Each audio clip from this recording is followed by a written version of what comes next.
Team Laycock third Kirk Myers on the line right now, and Kirk, another big donation coming up this Saturday, over $24,000 going to KidSport. What does it mean for you and the rest of the team, really, to be able to give back to your community in such a way?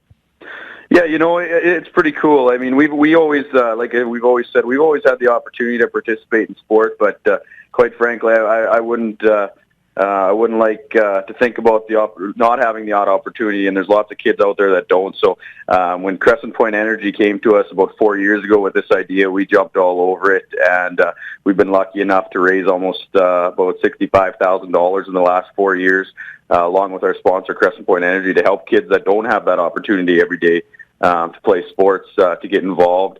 You stay off the streets and have some fun and learn some life skills. So it's pretty neat to be able to give back like that, considering we're a curling team and not a professional football team or something like that. I was just going to ask you about that. I mean, your $24,000 you're giving is just four dudes who travel the country for 8 months a year and curl. Is pretty significant, especially when lined up against some other donations that we've seen in the past. So, I mean, what does it mean like for you guys to give that chunk of your winnings and everything back to the community? I mean, it's gotta feel really, really good, doesn't it?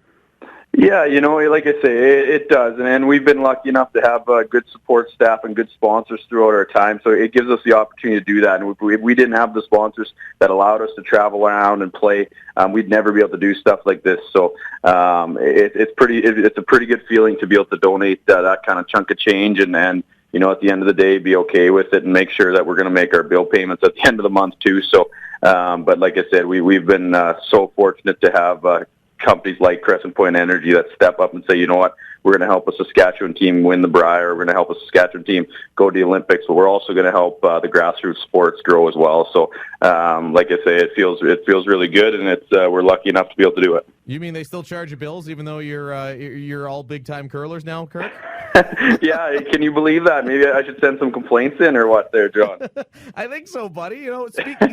Speaking of the just completed season, it's really getting to be a long season. How would you grade it, Kirk? Obviously, this year was massive in getting trials points. You want to get into the Lord of the Rings here in the next couple of years. How would you as a whole grade the performance of Team Laycock? No, I think it was a good year. I mean, we certainly maybe you want to win the Brier and you want to win the big ticket, but we played more consistent and better by far than we ever have in the past, and that's really what we wanted to do. And we got ourselves in a good position to set ourselves up for an Olympic trials spot next year. We played a lot of games. We played a long season, but it's nice to be able to play that long season. That's what curlers want. We want a professional league, and we finally got that now. So it's pretty cool to be able to do it year round almost. But the other side of the coin is we made sure that we closed a lot of the gaps we needed to in our performance to make sure we're consistently playing well. And now next year, hopefully, we can go and see those big results and those big wins we're looking for. Is curling finally at the point that you can do it full time? I know you and the rest of the boys all have jobs, but now it seems to be mostly part-time roles and halftime and things like that. Is curling finally at a point that you can say, hey, you know what, we can make a good living doing it? I don't know necessarily if it's at that point quite yet. I mean, we could sort of do some things if you got good, good sponsorship in place and that sort of stuff.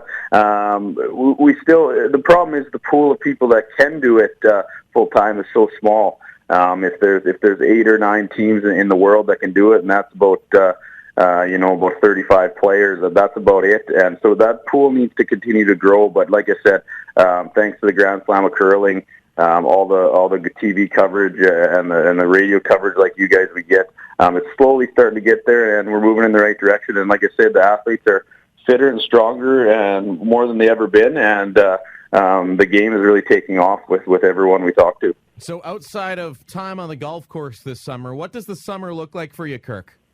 Yeah, we're going to take a couple weeks here to get our bodies back in shape, so we're doing a lot of physio, stretching, yoga, that sort of stuff with our trainers, and then we're going to take about 3 weeks off and just totally shut down the curling season.